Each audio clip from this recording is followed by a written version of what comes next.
Escape Pod 21 September 28th, 2005. Today's story, Platypus Girl, by Jonathan Sullivan.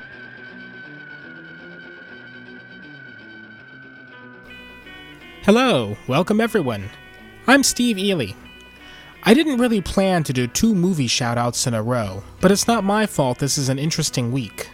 I'd known for some months now that Mirror Mask, the movie project written by Neil Gaiman and directed by Dave McKean, was coming out sometime soon. I had no idea it was this weekend until I got an email from a publicist for the movie. That gives me 2 cool things to talk about. The first is the film itself. If you haven't seen the trailer yet, you need to take a look at it. It doesn't give too much sense of the movie's storyline, but it does show that it's gorgeous. The effects are by the Jim Henson Company, and there's a very labyrinth sort of feel to it all, but with McKean's sense of distortion and irony. What really matters is that it's written by Gaiman, who I think it's credible to say might be the greatest living fantasy writer in English. That man could write the instructions on an aspirin bottle and give me chills. And this is a movie that I know he and McKean have labored over for many years, so I don't even need to know what it's about specifically, I just know I want to see it. Its biggest challengers are going to be, A, opening the weekend of Serenity, which has the entire geek world on fire, and B, being a limited release film that's totally under the radar for everyone. And that's the other thing I found cool. They're not spending their money on wide advertising.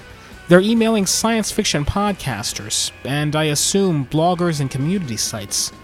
It's bottom-up marketing that understands and respects the power of core audiences. It's a sad fact that most people in the world haven't heard of Neil Gaiman, but most of you have, and if they can make you excited about it, then you can make your friends excited, and soon you've got the kind of movement that makes journalists go, where the hell did that come from? It's following the clue train, and I think you're going to see a lot more of that coming up. That'll be both good and bad. You'll know podcasting has, quote, made it when you start hearing lots of insincere endorsements for products that suck, i.e. when we sound like talk radio. Luckily, most of us aren't there yet. I wouldn't be talking about Mirror Mask if the idea of this movie didn't excite me just by existing. So, see it, if it's playing near you, and see it soon. These limited release things are never certain to hang around longer than a couple of weeks. Oh, and we do have some Mirror Mask swag to give away. I'm not going to repeat the details of that, but if you check out our website at escapepod.info, then you'll see a post with complete details. Now, onward to today's story. We have another repeat author for you, Jonathan Sullivan. I've talked before about Dr. Sullivan, or Sully Dog as he's called by friends, and now, thanks to me, by complete strangers. He's an emergency room doctor and a neuroscientist studying the mechanics of brain cell death. He's also a science fiction writer published in 3SF and Strange Horizons. He's a former SF publisher and a practitioner of the Japanese sword art of Iaido. He lives in Detroit, Michigan, and he's currently finishing up a memoir of some of his ER experiences. Having read some of it, I can assure you, primetime television ain't got nothing on this guy. His story today, Platypus Girl, is a fast-action science fiction piece best described as biopunk. It's the kind of story you'd get if William Gibson crammed on organic chemistry. It's making its debut here on Escape Pod, and we're proud to present it. So, breathe deep and smell the excitement. It's story time.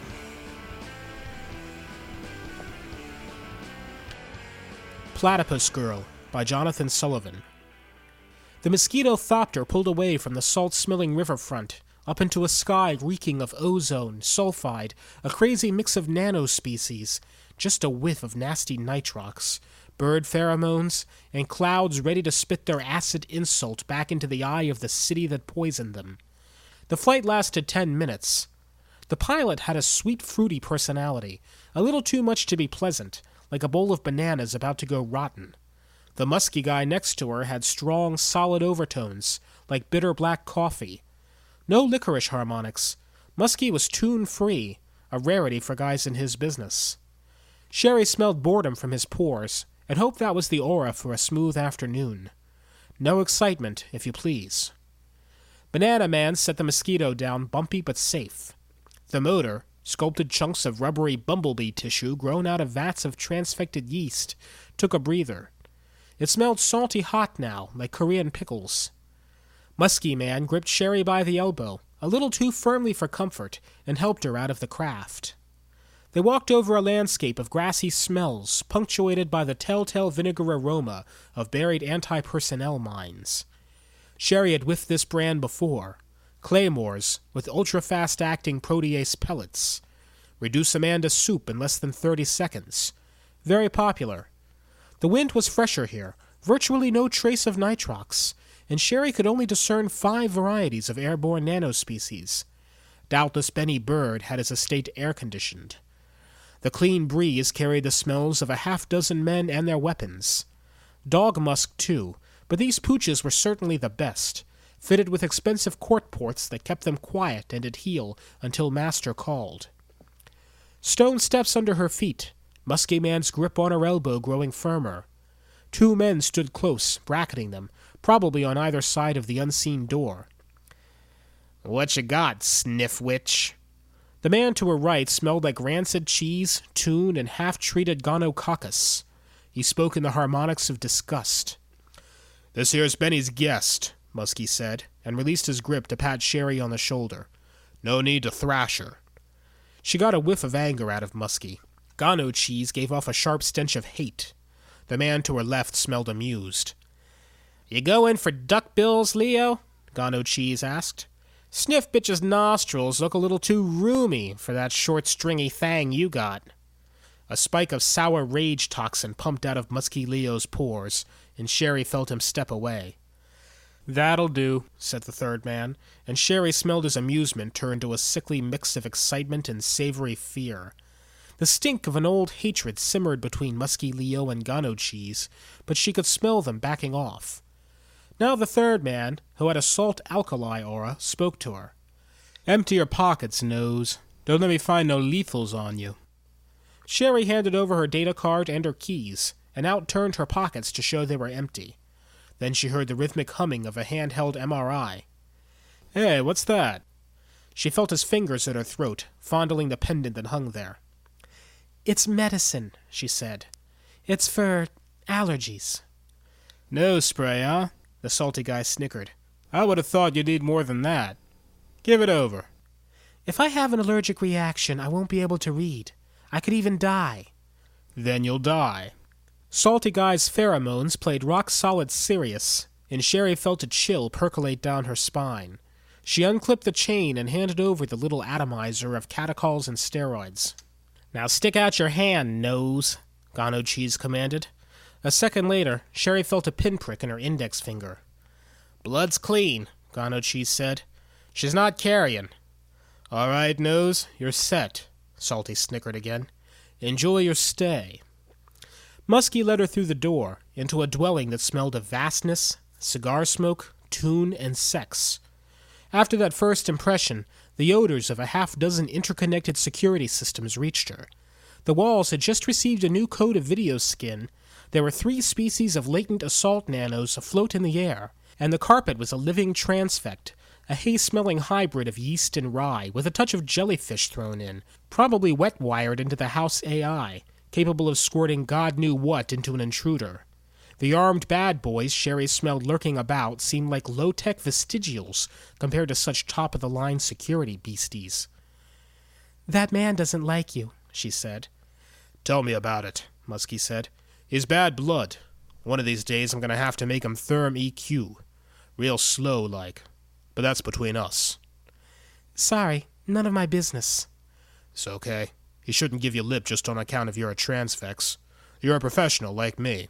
Here to do a job for Benny Bird. He should respect that." "Thank you." "Yeah. Also, it pisses me off, on account of my sister Jenny's a transfex. A nose like you." She would have responded, but something else had her attention now. One of the species of indoor security nanos was an illegal strain. Because of the defect that made her half nose, half chem engineer, Sherry experienced the world as molecular landscapes, both internal and external. So she quickly spotted the synthetic molecule in her tissues, trying to wiggle through nuclear pores to tag her chromatin. Benny Bird wanted his visitors to leave him with the key to their genomes in his hip pocket. Sherry heard her unruly immune system barking, straining at the short leash she kept on her lymphocytes and macrophages and mast cells, begging to be let out at the intruder. She gave a sort of internal nod, and a few clones jumped to the task of sweeping Benny Bird's key out of her nuclear lock. Musky Leo led her up a staircase, through another checkpoint, and into a room that reeked of fear, hate, and greed. Sherry smelled 6 people to either side of the room, 2 of them transfects. Leo showed her to a chair, his grip softer now, a warm aroma of affection coming off his skin. When she sat, he patted her shoulder once and stood somewhere to her rear. She felt a table before her and put her hands out where they could be seen. "What kind of shit is this?" came a voice from one of the transfects, seated across from Sherry. "You didn't say nothing about a nose, Benny. I thought this deal was cut." "If it was cut already, we wouldn't need to be here, Rufus." Benny Bird spoke now, in a raspy, scratchy voice that came out metallic and hard, like deeply etched steel. She knew it was Benny's voice because it came from the man right next to her, who reeked of bird flesh. As a prominent criminal celebrity, Benny Bird had blogs, action figures, T-shirts, and a webcast talk show. She had often seen his blurry image on net kiosks, sporting his expensive fecks, craniofacial phenotype of a peregrine, complete with a cruel beak, and broad, glorious, useless wings stretching from his shoulders. "This is a formality, one you should get used to, Rufus. It's getting to be all the fashion." "Ain't the fashion with me, Benny." Rufus had a deep, rumbly voice, but despite the thick, masculine veil of his heavy, overly tart cologne, Sherry had already sniffed him for a hermaphrodite, and he smelled like he was on his menses. He was also infected with hepatitis G and addicted to tune. "This was not agreed to," he said. "Nothing's been agreed to." Benny's solid, meaty smell said dominance. He was in charge.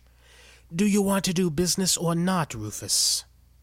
A scent of rage and submission trickled from Rufus's direction, like weak urine. It was oddly brief, quickly smothered by the same bland aroma as before. "Let's see your license," he said. When she didn't respond, Rufus tapped the table impatiently. "Hey, you with a frying pan sticking out of your face. I asked to see your license." "She doesn't have a license, and you know it," Benny Bird said. "Do you really think I'd bring a licensed nose to this meeting? Why don't we just invite the heat?" "If she ain't got a license, how can you trust her?" "She's been used by other outfits. She's recommended. Reliable." "Oh? Which outfits?" "That's not our topic today," Benny Bird rasped. "Are we going to do business or not?" Rufus didn't relent. "How come you ain't got a license, skillet face?" Sherry struggled to keep her own distaste under control. Emotion could screw up the reading, her own pheromones and toxins clogging up the massive olfactory bulb and entorhinal cortex that occupied most of her cranium. She took a deep breath, pulling air through her huge nostrils, trying to calm herself. At least she didn't have to see the man's face. "I'm not licensed because I'm defective." She felt malignant satisfaction emanating from Rufus. "You're defective?" "Yes. Not as a nose. I can take readings fine. But I'm not a pure nose. There was an error at the womb tomb. I was transfected twice by mistake. I was supposed to be a nose, but I also got some of the genetic material for a chem engineer. Noses and chem engineers are similar transfects, heightened molecular awareness. But the double hit screwed up my fetal immune system. My lymphoid tissues are unusually hyperactive and sensitive, and try to cook up all kinds of weird antibodies and aminonanos. When that happens, I can develop very severe and unpredictable allergic reactions during readings." Rufus made a sound of sputtering laughter. "Yeah, I bet when you get a snotty nose, you really get a snotty nose." Laughter erupted from Rufus and his 2 guys, seated on the other side of the table. Benny's smell had gone from impatient to flat pissed. Sherry turned toward Benny Bird. "I can usually control a flare-up with my medicine," she said, "but your men confiscated it." The laughter from Rufus and his boys died down. After a moment of pointed silence, Benny said, "If you need it, we'll deconfiscate it. For now, I think we've wasted enough time. Rufus, you going to deal or not?" Yeah, whatever. What do I care some sniff bitch sits in? Sherry refocused on Rufus. He was the reading. Definitely his time of the month, and despite his bravado, he was anxious about being in Benny Bird's castle. His surprise at seeing a nose at the meet was doubtless a show. Rufus had probably worn his sour perfume in an amateurish bid to throw her off. The cheap fragrance wouldn't cover his lies any more than it covered the ferric signature of his period, the licorice smell of the tune swimming in his brain, or his bad breath. "I've got 36 kegs of fresh tune," Benny Bird said. "I want to unload it now. You say you've got what it takes to market it." "Cheesecake," Rufus said, and he smelled like he believed it. She caught the anise aroma of fresh tune, heard him snort it. Deep addiction. "Looking at your sales figs," Benny said, "I've got to believe you might be able to spread 20 kegs before the tune went sour. 36? That's pushing it. Even in your fief, demand's not that high." Bolstered by the rush, Rufus emanated self-satisfaction. "Tune moves fast. I'll find somewhere to put it before it turns." "Especially now that you've got control of Walrus's territory." Sherry caught the briefest whiff of panic out of Rufus, then an incongruous burst of smug. "You gave me Walrus's fief, Benny," Rufus said. "Nature abhors a vacuum. Somebody splats Walrus, leaves him smeared all over his own castle. What am I going to do? Let any old Ronin move in and take over as markets? No. And with you right next door, and having worked so close with Walrus, you were just the natural choice to fill his shoes. Am I right?" Now Sherry caught a new smell from Benny Bird. Not just dominance, not just cunning, but the tart thrill of an impending kill. Benny Bird smelled like an eagle spotting a prairie dog. Rufus, on the other hand, kept making smells that reversed themselves the next instant. Something very twisted was going on. Benny Bird fixing to swoop on Rufus, Rufus somehow playing games with her nose. "You needed a hand," Rufus said. "I was there for you." Benny Bird laughed, a squawking, metallic sound. "Oh, yeah, Mr. Rufus, you were right there, ready to lend me a hand by taking over Walrus's very profitable turf." "I didn't say I was some kind of saint," Rufus said, and Sherry struggled to read the kaleidoscope of shifting signals in his skin and breath. "Sure, this has been a good thing for me and my boys, but I didn't ask for Walrus's territory." "You didn't have to." Sherry sensed the peak in Benny's catacalls, like a spike on a chromatograph, as he stooped for his prey. "All you had to do was whack him, and make it look like his own boys did it." Sherry smelled the panic coming from Rufus for just a millisecond, then a wave of cold confidence. Likewise, she smelled the lying on him before he uttered a word, but by the time he spoke, he whiffed of flat truth. "Ah, now I get it. That's why the nose, eh, Benny? You think I did Walrus? Well, here's the truth for the record. I did not kill Walrus, nor did I order him killed." Sherry sensed the whole room focused on her, waiting for her reading. Rufus had a strong stench of truth on him, but there had been that brief touch of lie. And sometimes that would happen. Even when people had nothing to lose by being truthful, they would consider lying anyway. It was burned into the board, a genetic and altogether human predisposition to consider the potential advantages of misdirection. But Sherry knew this was different. When somebody thought about lying and then came clean, you could smell sickly sweet falsehood bleeding into truth. When Rufus spoke, it smelled like a lie getting masked by... Quickly she scanned up and down the molecular harmonics, found Rufus's cologne, and took a closer look. For the most part it was pedestrian. Cheap isopropyl carrier, synthromes, a touch of animal musk. But one set of molecules didn't look quite right. At first whiff, she thought them a cheap floral additive, but on closer examination she found synthetic groups. These molecules were nanospores, cooked up to look organic to a cursory whiff, but really a set of machines capable of folding into a range of shapes to neutralize the biochemical signature of a lie. "I'm waiting for a reading, Nose," Benny Bird said. "Make him say it again." "What the fuck is this?" Rufus gave a spike of panic, quickly dampened into mere anxiety. "I need him to say it again to get a reading," Sherry said. "So say it, Rufus." "I already said it." "The Nose wants you to say it again. Tell me you didn't do walrus. Say it ain't so, Rufus." A long pause ensued, as Rufus's intelligent cologne argued with his skin over what kind of molecular message to send to the world. Then he spoke.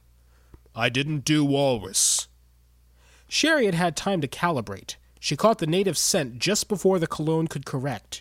Now she was sure. "He's lying," she said. "Is that so?" A cloud of self-satisfaction, excitement, and bloodlust came out of Benny Bird. At her back, she could smell Muskie and Benny's other men tensing into readiness. Rufus spiked panic again. Again, it damped down to anxiety. And something else. "Green light," Rufus said. The room exploded into chaos and ungodly noise, smells of blood and fear and assault nanos. Screams erupted from Rufus's two boys, followed by the stench of their dying. A second later, Benny Bird let out a long, agonized shriek, a hideous sound, like a 200-pound chicken caught in a food disposal. He gave off the smell to match, flesh and feathers dissolving at the peptide level. Assault nanos were digesting Benny alive. The sound of automatic gunfire slapped at Sherry's ears as Benny's boys tried to fight back. A strong hand wrapped around her arm and yanked her from her chair just as she felt the first touch of nanos on her chest. As Muskie pulled her from the room, the burning began, an itchy warmth that took just a few seconds to flower into full-blown agony. "It's on me!" she cried. "It's on me, too," Muskie said, grunting as he pulled her up another stairwell, and she could smell the pain on him, mingling with the scent of his degrading flesh. "But not very damn much, or we'd be puddles by now. Hold on!" A burst of noise pounded at her eardrums as Muskie sprayed his weapon at an intruder somewhere in the darkness. Then he seized her again and pulled her along. They passed through a suite of empty rooms, stale with the smells of liquor, sex, and tune. Sherry could smell her own skin dissolving, acid pain digging into her chest. She fought her agony and panic, and listened as Muskie rummaged through some cabinet or cupboard. "Where is it? Where is it? Where the fuck? There!" He groaned, and gave off a strange olfactory stew of pain and relief. A second later, she felt it herself as Muskie Leo applied something to her chest. It felt like having a fire on her skin put out with scalding water. The sound of gunfire and exploding claymores reached through the walls from every direction. Outside, the dogs barked rage and alarm, then yelped pain and death. "They're on the grounds," Leo said, and Sherry tasted a wave of fear and rage. "Fucking Rufus is going to try to take the castle." "What's happening?" she asked, and tried to control her panic and pain. Assault nanos had chewed a broad, deep hole into her right breast and pectoral muscle. She felt her airways swelling up and realized her immune system had gone to red alert.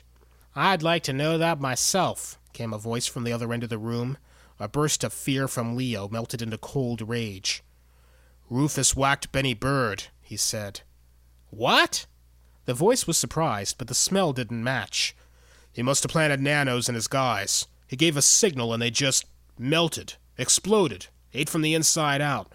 Oh, what do you call them? Protease assault nanos. Look at my goddamn face! And I just got a touch. Benny got sprayed bad, and two of our boys turned traitor, Larry and Smiley. Started shooting up our guys right on the spot. We was lucky to get out of there." "What the hell is she doing here?" "I brought her on account of she works for Benny, and she wasn't dead yet. On account of if we ever get out of this, she can testify to the commission and tell them what Rufus done." "You're some kind of optimist, Leo," the voice said, and by now Sherry's swelling nose had matched it. Gano cheese. He stank of fear, blood, and gunpowder. "Rufus's guys are all over the fucking grounds. They're in the lower levels of the castle. Most of our guys are wasted. Most of Rufus's, too, but there's more of them than of us. What the hell happened?" "I told you what happened. Now you tell me, how'd they get past you?" "Hey, wait a minute, Leo. How could you let them in the fucking house? You guys were outside. How'd they get on the grounds?" "The castle AI's wasted. Rufus's guys must have hacked in and—" "No way, shithead. No way." Leo smelled like bloodlust, but Sherry was having more and more trouble smelling anything.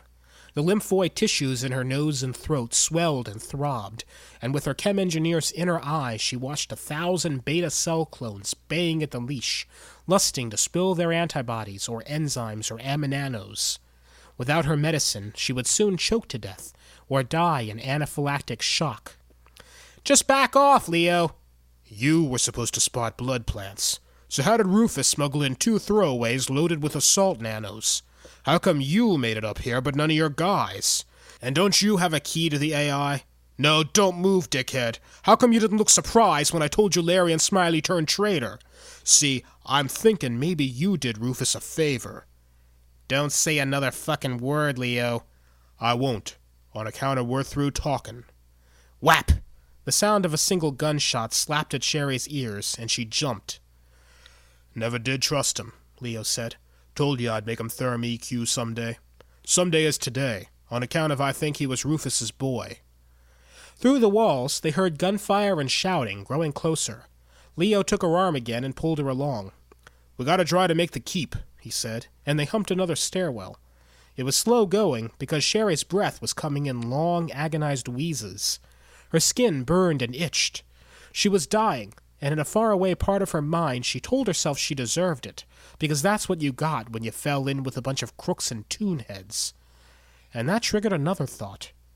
Most of these guys are toonheads. Toon addicts. Addicted to toon. As Leo lugged her up the stairs, and the shouting and gunfire drew closer, as her brain struggled for clarity in a storm of fear, sickness, and hypoxia, the chem engineer in Sherry began auditioning lymphocyte clones. These guys over here made antibodies to toon, but they wouldn't do because they would never get into the bloodstream. Those guys over there made ammonanos that would chew toon in the bloodstream, but they couldn't cook them up fast enough. But this little clone here, this ambitious little guy, would cook up a catalytic antibody frag coated with a lipid moiety, a fatty passport that would enable it to slide through the lungs and into the blood. "You're on," she told it. Once she opened the gate, the clone would expand beyond her control, but hell, she'd already lost control. If her lymphos were going to run riot, she might as well try to aim the stampede at a target. Just before she passed out, she watched the rest of her hyperprogrammable immune system jump on the bandwagon, quickly shuffling gene cassettes to emulate the selected clone. When she was conscious again, she smelled Leo and gunpowder. She heard screaming and gunfire, and she was sneezing her motherfucking brains out. Fire sprayed out of Leo's weapon, and snot sprayed out of Sherry's nose. A lot of snot. She sneezed so hard she thought her neck would snap, erupting a fine mist filled with toon anti-serum. The aerosol hung in the air, Sherry's last snotty resort, her secret snotty weapon. Leo was shouting at somebody. "You can't hold him down there. We've got to get to the keep." "There's just a few of them. I can see Rufus." "Get up here," Leo yelled. "We can—" Whap, whap, whap. Then silence. Spraying mucus had given Sherry some breathing space, but she was sneezing too hard to smell anything more subtle than digested flesh, gunfire, and blood.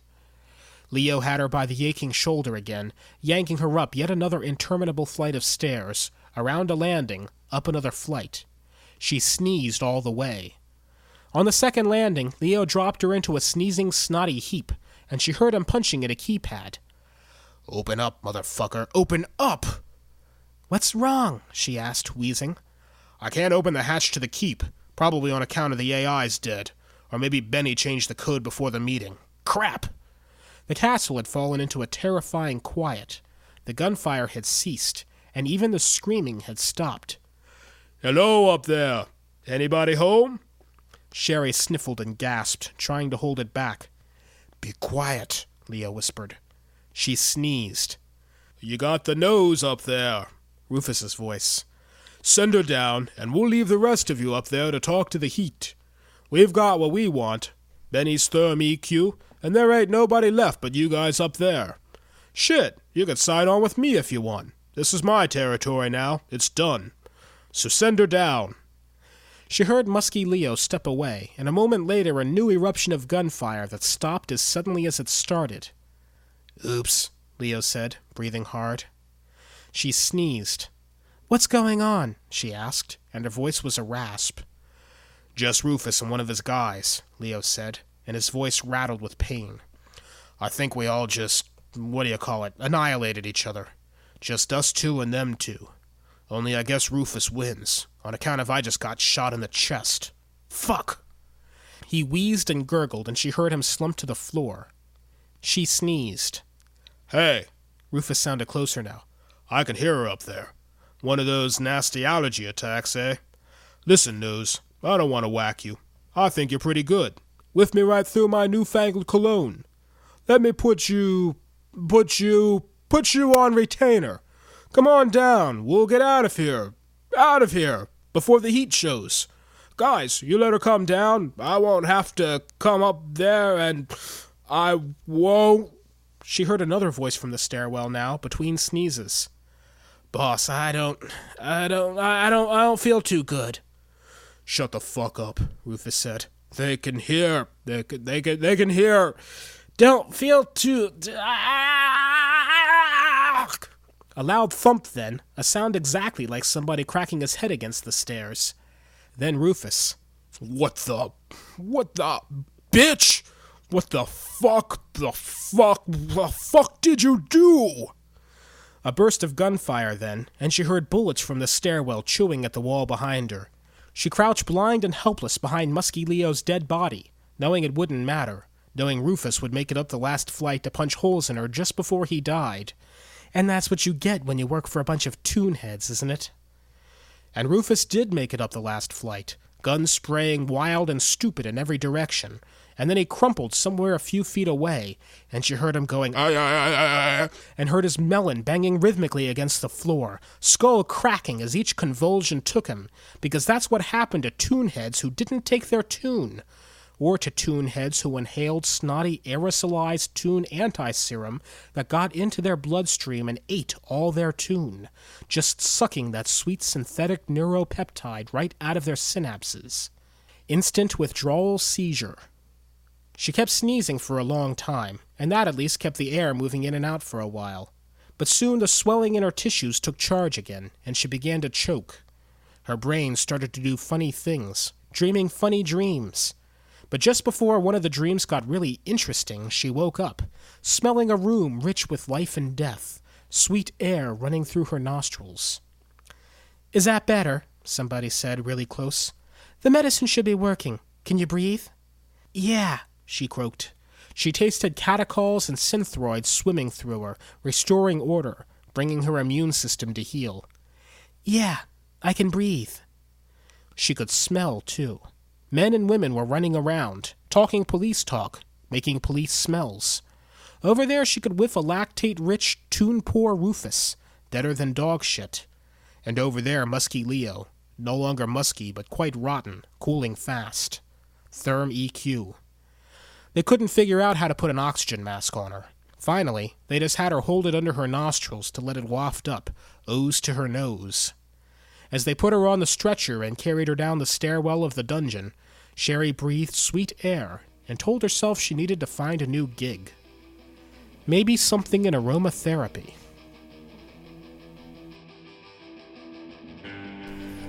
And that was our story.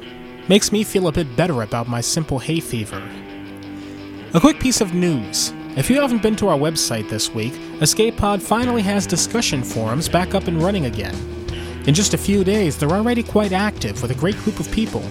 So head on over to our website, escapepod.info, and click on the link there to join the fun. If you'd like to pass this file around, or any of our others, please do, because Escape Pod is published with a Creative Commons Attribution Non-Commercial No Derivatives license, making the world a better place, one polysyllabic legal jargonism at a time. All of our other rights are reserved by our authors, so if you're going to use their words, don't do it in their order. If you enjoyed today's show, please consider donating to us with the PayPal link at our site. That's escapepod.info. This allows us to pay our authors and keep doing this. And whether you donate to us or not, please tell your friends about us or give us a mention online. This allows us to search for ourselves on Technorati and get our egos inflated so big that one microphone starts to seem inadequate. Wait, that was probably too much honesty.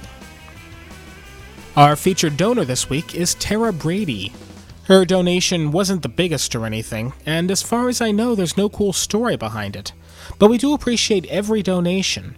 And she was also the first one to email me after our Metacast on Tuesday and tell me that the title of this piece of music, Chojoku Mitsukai, means Superdimensional Angel.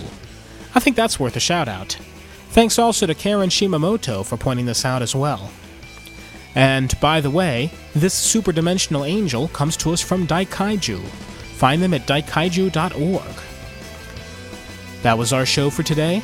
Our closing quote comes from Augusta Kunta, who said in the 19th century, "Men are not allowed to think freely about chemistry and biology. Why should they be allowed to think freely about political philosophy?" How that can be applied today is up to you. Until next week, have fun.